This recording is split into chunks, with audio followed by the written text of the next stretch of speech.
Break બાદ ફરી એક આપનું સ્વાગત ને હરિયાણા જમ્મુ કાશ્મીરમાં મતગણતરીની શરૂઆત અને લગભગ કહેવાય ને કે 1 કલાક ને 15 મિનિટ જેટલો સમય અત્યારે થઈ ચૂક્યો છે। બંને રાજ્યોમાં શરૂઆતી રૂઝાનમાં કોની સરકાર બનશે, કારણ કે શરૂઆતી રૂઝાનમાં તો કોંગ્રેસ અત્યારે આગળ ચાલી રહી છે।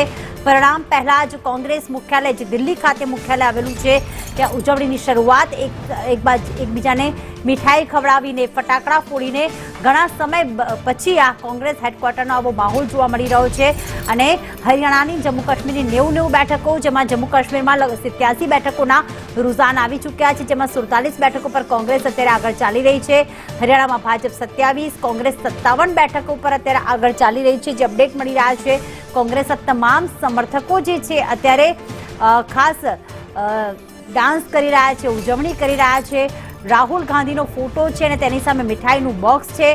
કોંગ્રેસના નેતા એ પણ કહી રહ્યા છે કે રાહુલ ગાંધીએ જે આખી જે ન્યાય યાત્રા કરી હતી તેની આ અસરના ભાગરૂપે, કારણ કે અલગ અલગ રાજ્યોમાં જઈને ન્યાય યાત્રા કરી અને ત્યારબાદ લોકોની જે સમસ્યાઓ હતી અને તે જે મુશ્કેલીનો સામનો કરી રહ્યા હતા તેમણે એક મુશ્કેલીનું નિરાકરણ લાવવાનું વચન આપ્યું હતું। અને આ વખતે કહેવાય ને કે હરિયાણામાં કોંગ્રેસે ખૂબ મહેનત પણ કરી છે। રાહુલ ગાંધી હોય, પ્રિયંકા ગાંધી હોય, તમામ જે નેતાઓ હોય તે શરૂઆતમાં જઈને અને જે રેલી અને સંબોધન કરે ન્યાય યાત્રાની અસરના ભાગરૂપે જોવા મળી રહ્યું છે। પછી ખેડૂતોનું આંદોલન હોય કે આ તરફ વિનેશ ફોગાટ જ્યારે કોંગ્રેસમાં જોડાયા ત્યારબાદ તેમણે કહ્યું હતું કે હું હવે કોંગ્રેસની સાથે છું। અને આપણે જાણીએ છીએ કે વિનેશ ફોગાટ કે જેમણે આખું આંદોલન જે કર્યું હતું, તમામ રેસલર્સે જે આંદોલન કરવામાં આવ્યું હતું દિલ્હી પર, તેઓ ધરણા પર બેઠા હતા, તેની પણ અસર જોવા મળી રહી છે।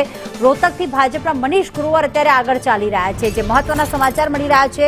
અને ખાસ હિસારમાં સાવત્રી જિંદાલ અત્યારે આગળ ચાલી રહી છે। અત્યારે ભાજપ કોંગ્રેસના નેતા અમારી સાથે સ્ટુડિયોમાં ઉપસ્થિત છે। હેમાંગભાઈ, જે બ્રેક પહેલા વાત કરી હતી કે 10 વર્ષ પછી જમ્મુ કાશ્મીરમાં અત્યારે ચૂંટણી યોજાઈ રહી છે, પરંતુ એ પણ વાત સાચી છે કે 370ની કલમ હટ્યા બાદ આ ચૂંટણી યોજાઈ રહી છે।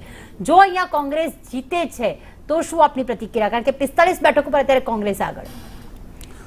જો ભાઈ પરમારભાઈએ જે વાત કરી એની અંદર એમની જ વાતની અંદર બે પ્રકારની અલગ અલગ વાતો જણાઈ આવે છે। એમણે એવું કીધું કે અમે 370ની કલમ છે એ કાશ્મીરના વિકાસ માટે પહેલાં બોલ્યા કે અમે એના માટે હટાવી હતી, ફરીથી બોલ્યા કે ના દેશના લોકોને આ ઈચ્છા અને આસ્થા હતી એના માટે હટાવી હતી, વળી પાછા બોલ્યા કે અમારું એ એક સ્વપ્ન હતું એના માટે હટાવી હતી, પછી કીધું કે 370ની કલમ કાશ્મીરમાં હટાયા પછી વિકાસ થયો છે।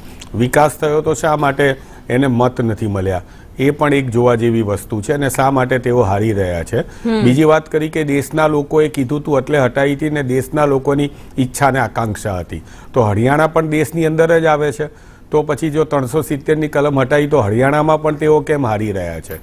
હકીકતમાં વધારે પડતો આત્મવિશ્વાસ જે છે એ અભિમાન તરફ લઈ જાય છે અને ભારતીય જનતા પાર્ટીને દર વખતે જે વધુ પડતો આત્મવિશ્વાસ હતો કે ના જનતા તો અમારા ખીચામાં જ છે, અમે ગમે તે કરીશું, અમે ગમે તેવા નિયમો લાવીશું તો અમને કોઈ જ ફરક પડવાનો નથી, જનતા તો અમને મત જે છે એ આપે જ છે। પરંતુ રાહુલ ગાંધીજીએ જે પ્રમાણે એક મજબૂત વિપક્ષ ઊભો કરીને ભારતીય જનતા પાર્ટીનો પહેલાં તો વિકલ્પ બન્યા અમે, અને વિકલ્પ બન્યા એના જ ભાગરૂપે ભારતીય જનતા પાર્ટીને 400 સીટોમાં અટકાવીને અત્યારે બે નીતિશ અને નાયડુની ઠેકડીએ ચાલવું પડે છે એવી પરિસ્થિતિ આવી।